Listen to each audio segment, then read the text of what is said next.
The title of this module is Fluid and Electrolyte Imbalances. The learning objectives of this module include describe the etiology, laboratory diagnostic findings, clinical manifestations, and nursing and collaborative management of the following disorders: extracellular fluid volume imbalances, sodium, potassium, magnesium, calcium, and phosphate imbalances. Describe the indications of common intravenous solutions. Fluid replacement therapy is used to correct many fluid and electrolyte imbalances. The amount and type of solution used is determined by the patient requirements and their lab results. Isotonic solutions, such as 0.9 normal saline, expand only the extracellular fluid. There is no net loss or gain from the intracellular fluid. Hypotonic solutions, such as 0.45 normal saline, provide more water than electrolytes, diluting the extracellular fluid and producing movement of water from the extracellular to the intracellular fluid. Hypertonic solution initially increases the osmolality of the extracellular fluid and results in expansion of the extracellular fluid. It is used in the treatment of hyponatremia and in trauma patients with head injuries. Some common types of IV fluids are listed here.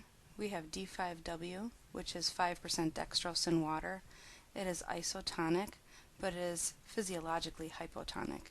It can be used to treat hyponatremia, but it does not provide any electrolytes. It does provide a small amount of calories as well. Half normal saline, or 0.45 normal saline, is a hypotonic solution, typically used to replace fluid loss. It's a maintenance solution, which means sometimes it'll be continuously running on patients, but it does not provide any other electrolytes. 0.9 normal saline is isotonic. It expands the volume, replaces fluid loss, but also does not provide any electrolytes. When using 0.9 normal saline, you have to watch your patients for fluid overload, which might be signs of decreased urine output, crackles in the lungs, edema in the lower extremities. And this is the solution that is administered with blood. It's the only solution that can be administered with blood, and most of the time it's the solution that's administered with antibiotics because it is typically compatible with everything. D5-45 normal saline and D5.9 normal saline are hypertonic solutions. They're typically used to treat hypovolemia, hyponatremia, and again they do provide some amount of calories.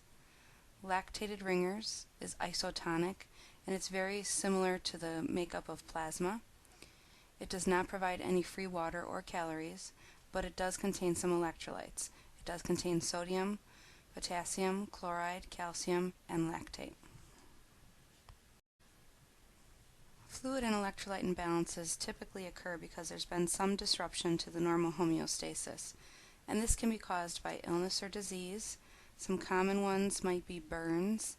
Typically, if someone has a burn, they will be hypovolemic. A person with heart failure will be hypervolemic because they are fluid overload. There are sometimes therapeutic measures that can cause electrolyte imbalances as well, such as too much IV fluids can cause fluid overload and electrolyte imbalances. Also, if the fluids contain electrolytes and the patient is having difficulty excreting the electrolytes that are being taken in through the IV fluids, such as a patient with renal failure, you could see hypervolemia as well as increased, let's say, potassium levels. Diuretics, especially thiazide and loop diuretics, can often cause electrolyte imbalances. It can affect the sodium, the chloride, the magnesium, and the potassium, but most oftentimes with diuretics it will be the potassium that is affected. And oftentimes our postoperative patients will have fluid and electrolyte imbalances. This can happen from the fact that they've been NPO for possibly an extended period of time. It may be the bowel prep that they had to take prior to surgery.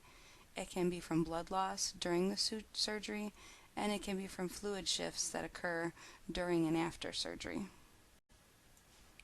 There are two types of fluid imbalances. One is fluid volume deficit, also referred to as hypovolemia. And typically this is from a fluid volume deficit that occurs with abnormal loss of body fluids. So it can be from diarrhea, hemorrhage, polyuria, and diabetes insipidus are some of the common causes.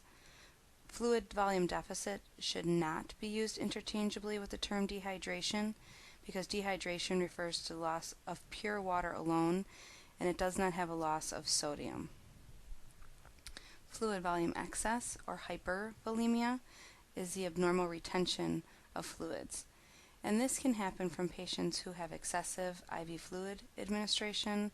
You'll often see this with heart failure and renal failure patients, patients with syndrome of inappropriate antidiuretic hormone, as well as Cushing's disease. So a lot of times if you are observing a patient who has fluid volume excess, like I said previously, you're going to oftentimes hear crackles in their lungs. When we have a patient who's fluid volume deficit, there's a decrease in fluid intake or a loss of body fluid. Assessment-wise, you might expect some neurological changes if there's changes in their sodium, such as restlessness or lethargy. Dry mucous membranes, meaning dry nose, dry mouth, unable to produce tears, and you might find some skin tenting if you're checking the skin turgor. You might see tachycardia, and typically that's happening because the person is probably hypotensive, rapid respiratory rate. You're going to have a decreased concentrated urine output. And if you look at their labs, you may see an increased hemoglobin and hematocrit, again because they are heme concentrated, an elevated BUN, and increased potassium levels. When we're treating someone with fluid volume deficit, we would expect that we would be replacing fluids. If they're unable to take enough in or enough in quickly orally, we would be giving some IV fluids. While doing this, we would want to make sure we're monitoring vital signs for any changes in blood pressure and pulse, hopefully for the better, but we now need to also watch for signs and symptoms of fluid volume overload. Daily weights, intake and output, changes in labs. We would hopefully be seeing increased urine output and urine not being as concentrated. Increasing their oral intake, and then again we would be assessing them overall to make sure that we are rehydrating them, watching their hydration status, and we're also worried about hypovolemic shock in the meantime while we're waiting to get them rehydrated. With fluid volume excess, we have too much fluid going in or not enough going out. Assessment-wise, we would again be looking at neurological assessment because of the potential changes in our sodium levels. So confusion, headache, seizure. Respiratory and cardiac are going to be very important because we're watching these again when we're worried about someone going into fluid volume overload or fluid volume excess, but then we'd also be watching for these to improve if we are reversing the fluid volume excess.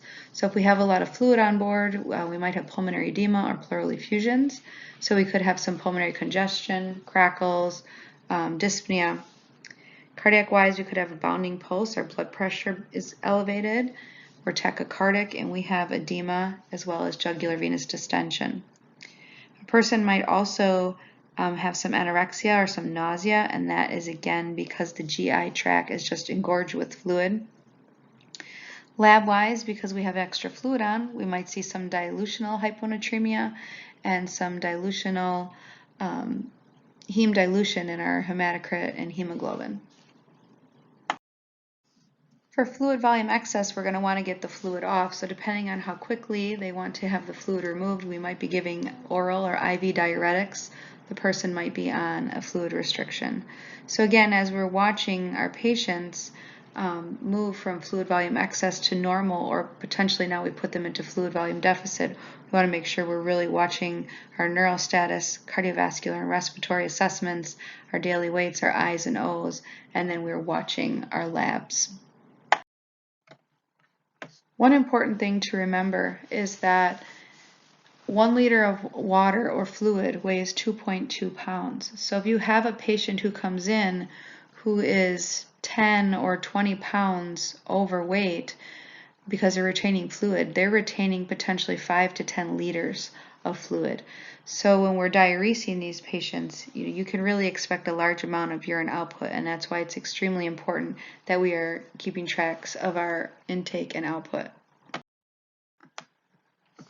Our geriatric population has an increased susceptibility to fluid and electrolyte imbalances. Some of that has to do with the decreased thirst mechanism that occurs as you get older. Functional changes such as ability to get to the bathroom, ability to get to the kitchen, ability to make meals and get yourself hydration. Mental status changes, so if people are confused or have trouble remembering, they might not know or remember how much they drank that day, or if they did drink, or if they took their pills, or maybe they took too many. People may also limit their fluid intake if they are fear of being incontinent. There is also change in kidney function. And we also, as we get older, have loss of subcutaneous tissue, which leads to increased moisture loss. So if you, again, are losing fluid, losing moisture, you will have an increased risk for fluid volume deficit. Maintaining normal electrolyte levels is very important. Sodium plays a major role in maintaining the concentration and the volume of extracellular fluid. You need a normal sodium level to generate and transmit nerve impulses, and it's also needed in the regulation of acid-base balance. Typically, sodium is taken in through the food that we eat and absorbed through the GI tract. Typically, the average person exceeds the daily amount of sodium required. Sodium is, though, excreted through urine, sweat, and feces. The kidneys regulate the extracellular fluid concentration of sodium by excreting or retaining water under the influence of the antidiuretic hormone. Hypernatremia, or elevated sodium levels, can be caused by several different factors. One can be impaired level of consciousness, so this may be someone who is not drinking enough fluids. And also can happen by a decrease in the kidney's response to the antidiuretic hormone, which can result in profound diuresis, which produces a water volume deficit and hypernatremia. It can also happen from hyperglycemia, associated with uncontrolled diabetes. And in these situations, you have osmotic diuresis, so dilute urine is being lost, leaving behind a high solute load. Excessive hypertonic saline administration can increase the sodium levels. Excessive oral intake of sodium with a decreased amount of water intake can lead to hyperglycemia, as well as concentrated enteral tube feedings. So with an elevated sodium level, oftentimes there's water loss and sodium gain. And because hypernatremia causes hyperosmolality, there is a shift of water out of the cells, which leads to cellular dehydration. So because of the cellular dehydration, you also have dehydration of the brain cells. So you may see someone who has intense thirst. They may be lethargic, agitated. In severe cases, they can have seizure or coma. You might see postural hypotension, weakness, lethargy, and decreased skin turgor.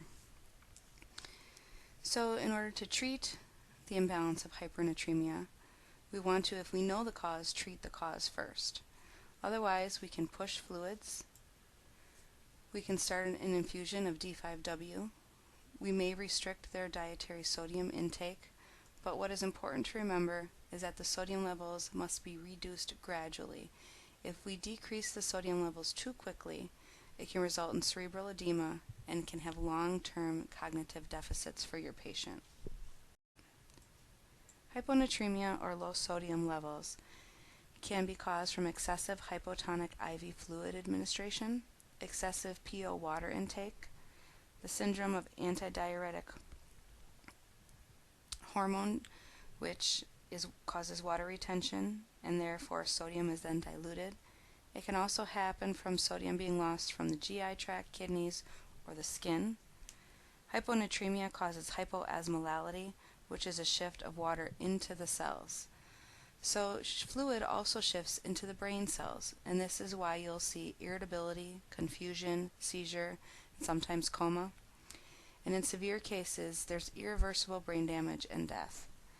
So first we'd want to try to treat the cause if we know what the cause is. Otherwise, the most common way to decrease the amount of water intake and increase our sodium levels would be to put the patient on a fluid restriction.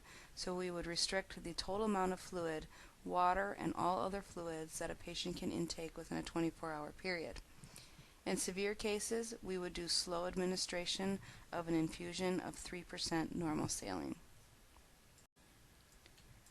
Potassium is a very important electrolyte. Potassium is the major intracellular cation. Normal potassium levels are critical for cellular and metabolic function. You need adequate potassium levels in order to have appropriate transmission and conduction of nerve and muscle impulses, cellular growth, maintenance of normal cardiac rhythms, and an acid-base balance. Potassium is something that is needed daily from dietary intake, and the average person needs approximately 50 to 100 milliequivalents of potassium a day. 90% of daily ingested potassium is excreted by the kidneys, but there is also some that is lost in stool and through sweat.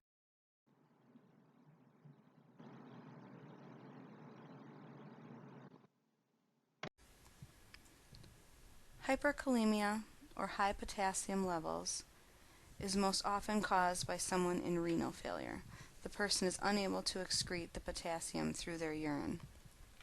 Excessive PO intake, or someone on parenteral nutrition. If there is massive cell destruction, such as someone who has burns. Sometimes there are medications that can also cause hyperkalemia, such as K-sparing diuretics or ACE inhibitors. And also someone with adrenal insufficiency. Sometimes they have retention of potassium because they have increased aldosterone levels. So the manifestations of hyperkalemia, usually there's an increased cellular excitability, meaning that they might have leg cramps, weakness. In severe cases, they may have paralysis of skeletal muscles. Because our heart is a muscle, we're very concerned with our patients who have hyperkalemia that they're going to have irritability and irregular widening of their QRS when you're looking at an EKG strip. Common dysrhythmias that can happen for patients who have elevated potassium levels would be ventricular dysrhythmias, such as ventricular fibrillation, ventricular tachycardia, preventricular contractions, and in severe cases, asystole. So if we know the cause of the increased potassium level, we'd want to treat the cause. We can eliminate or decrease the amount of potassium that is taken in orally or parenterally. We have to do cardiac monitoring when our potassium levels are high because of that increased risk for ventricular dysrhythmias. We'd want to try to get rid of the potassium somehow, so we can do that a lot of times through elimination. So by administering loop or thiazide diuretics to our patients, that will increase the output of potassium levels. There's also medications like K-Electrolyte, which can be used, which will absorb the potassium and have it excreted through the stool. We can increase their oral intake. Of course, we have to make sure that that's appropriate for this patient, but if we increase their oral intake of fluids, hopefully that will help increase their urinary output, decreasing their potassium level. We can also give our patients IV glucose, but first we would give them IV insulin. So we would give them insulin IV push followed by the glucose. And what this does is this is going to force the potassium from the extracellular fluid to the intracellular fluid. And we have to follow that with glucose because when we give someone IV insulin, it's going to cause hypoglycemia. So we would give the IV insulin first, and then we would give the glucose. We can also give IV calcium gluconate, and typically this is given just to decrease the excitability of the cardiac muscle. This will do nothing to decrease the potassium level. It's just going to decrease the negative effects that high potassium can potentially have on the heart. So our priority would be to give IV insulin followed by glucose, then give an administration of IV calcium.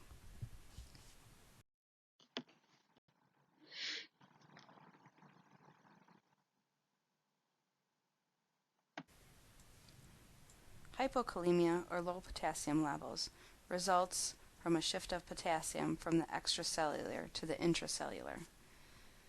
Typically, this is caused by loss of potassium either through the kidneys, the GI tract. So you might see this in someone who's having severe diarrhea, someone who's using laxatives inappropriately, a patient with prolonged vomiting who hasn't been able to take in oral potassium, someone who has an ileostomy. We can see that sometimes because the potassium from their dietary intake is not fully absorbed when someone has an ileostomy. It can happen with patients with elevated aldosterone levels, patients in metabolic acidosis, and in the treatment of DKA, because someone who has diabetic ketoacidosis, we're giving them continuous insulin infusions, where we just talked about on the previous slide that insulin is given to decrease potassium levels. So someone who's on a long-term insulin infusion, a side effect would be hypokalemia. So typically the person is going to have increased negative charge of their cells, which is going to cause reduced excitability. So this can result in lethal ventricular dysrhythmias similar to hyperkalemia. If the patient is on digoxin, low potassium levels can sometimes increase their risk for digoxin toxicity. You may see skeletal muscle weakness and paralysis, and typically this happens in the lower extremities. And in severe cases, you can see respiratory arrest. Of course, we'd want to try to treat the cause if we know what it is, but if we don't, we're going to give them potassium chloride supplements in order to get the potassium level up to where it should be. And this can be done through IV piggybacks or oral forms, which can come in some different type of forms where it may be a pill and maybe a liquid. We can also instruct our patients to increase their PO intake of potassium. Such foods may include bananas, orange juice. Again, this would be a patient that we'd want to make sure is on a cardiac monitor so we can monitor for those ventricular dysrhythmias. And one thing we must remember is that IV potassium is never given IV push. Given too fast could result in an increased potassium level too quickly, which could result in, again, lethal ventricular dysrhythmias. So IV potassium is always given over, depending on your dose, an hour to 2 hours, and given in an IV piggyback or IV secondary bag.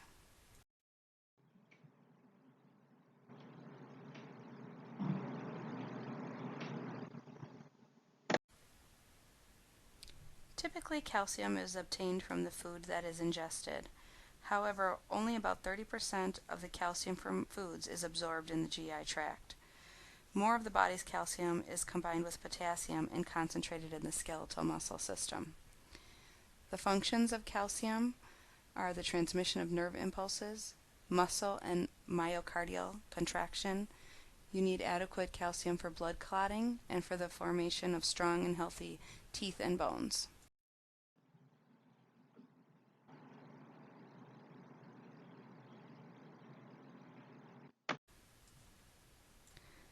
Hypercalcemia, or elevated calcium levels.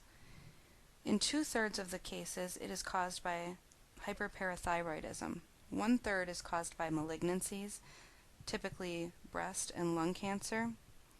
And this malignancies cause hypercalcemia because of the bone destruction from tumor invasion or through tumor secretion of a parathyroid-related protein, and this stimulates calcium release from the bones.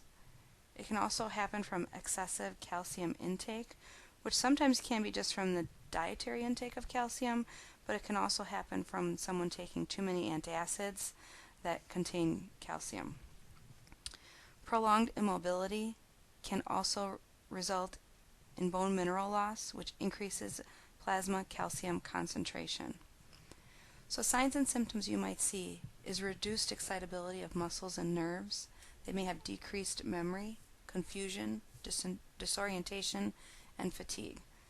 So again, if we know the reason why the person has hypercalcemia, we treat that cause first.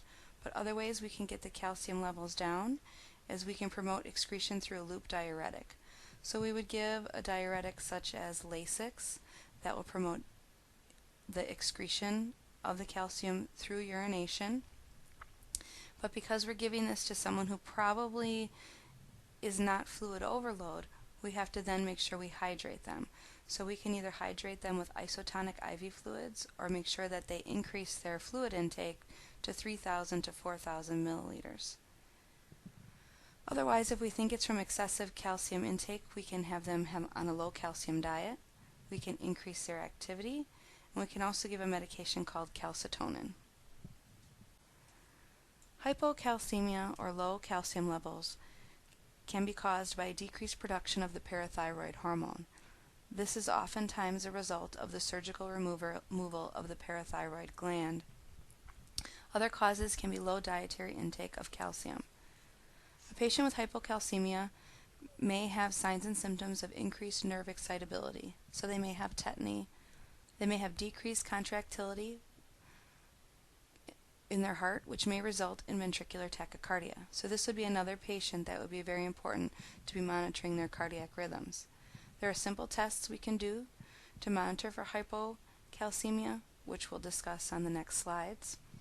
So if we know the cause of hypocalcemia, we'll treat the cause. It's very simple. We can increase their oral intake. We can also put them on PO calcium supplements, and in severe cases, they may need an IV administration of calcium gluconate. If we need to closely monitor our patients for hypocalcemia, we may not want to have a blood draw done every hour or every 2 hours. So some simple assessments that the bedside nurse can do is to test for the Chvátsek sign or the Trousseau sign. The Chvátsek sign, you're looking for a contraction of the facial muscle in response to a light tap over the facial nerve in front of the ear. The Trousseau sign is a carpal tunnel spasm that is induced by inflating a blood pressure cuff above the systolic blood pressure and leaving it there for a few minutes.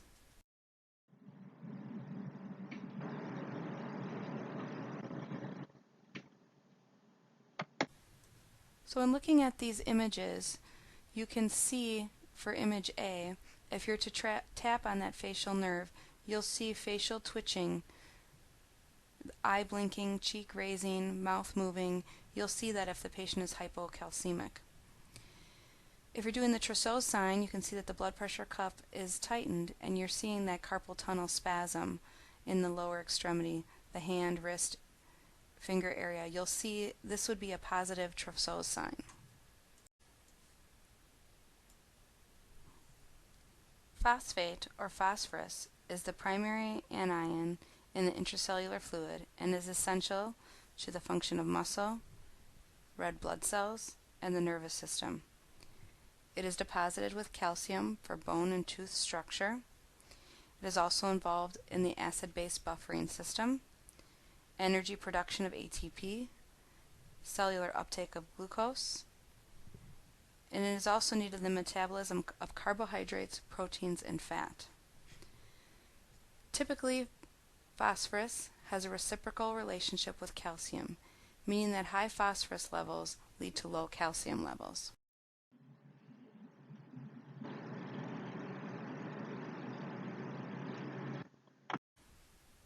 Hyperphosphatemia, or high phosphate levels, is most often caused by acute or chronic renal failure, and this is because the altered ability of the kidneys to excrete phosphate. It can also happen with patients who are receiving chemotherapy, and this is due to the composition of the chemo. Those who have excessive intake of milk or phosphate-containing laxatives, and those who have a large intake of vitamin D. And this is because those who have a large intake of vitamin D, it increases the absorption of phosphorus from their diet. Signs and symptoms of hyperphosphatemia can include calcium deposits in the joint, arteries, skin, kidneys, and cornea. They also may have neuromuscular irritability. So we'll treat the cause if we know the cause, but one of the nursing interventions that we can do is we can limit foods high in phosphorus, which is typically dairy products. And a lot of times patients don't think of foods high in phosphorus as dairy products. Most people associate dairy products to high calcium, so we'd have to teach them to decrease their intake of dairy products. We'd also hydrate the patient. This may increase the phosphorus to be excreted through the kidneys. And like we said previously, that phosphorus and calcium have an inverse relationship. So if the phosphorus is high, the calcium is going to be low. So if we try to bring up the calcium levels, that should decrease the phosphorus levels. Hypophosphatemia, or patients with low phosphorus levels, are typically malnourished. They have some type of malabsorption issue, or they may be going through alcohol withdrawal. Sometimes the signs and symptoms are very mild, and the patient can oftentimes be asymptomatic. But in severe cases, you'll see decreased cellular function, which can result in cellular death, which we may see CNS depression, confusion, there may be mental status changes. In severe cases, we can also see muscle weakness, pain, dysrhythmias, and cardiomyopathy.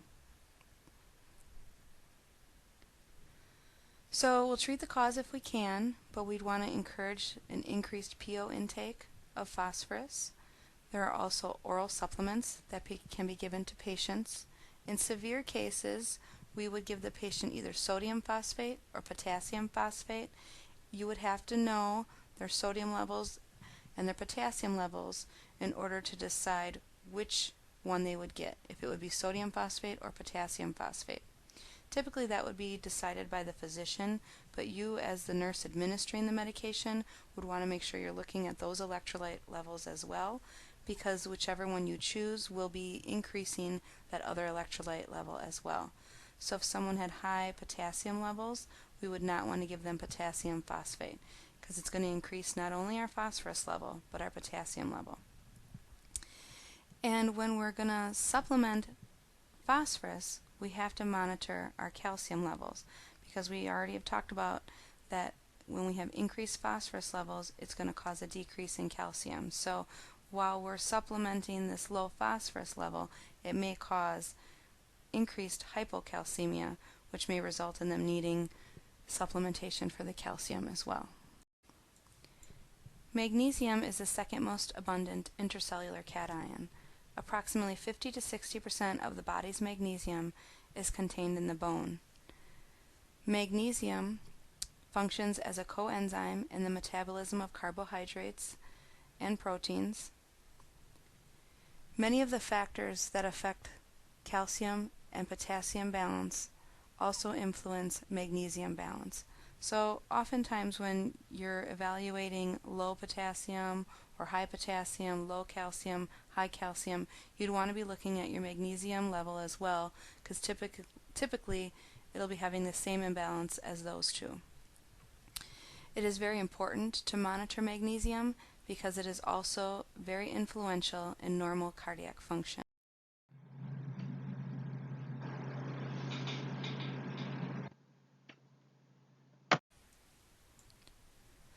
High magnesium levels are typically caused by acute or chronic renal failure, again because of the kidney's inability to excrete the magnesium. This can also happen from increased ingestion of intake of magnesium-containing products. A few to mention would be Maalox or milk of magnesia. Signs and symptoms of high magnesium levels can include lethargy, drowsiness, nausea and vomiting. Some of their deep tendon reflexes may be lost, and you may see the patient very sedated.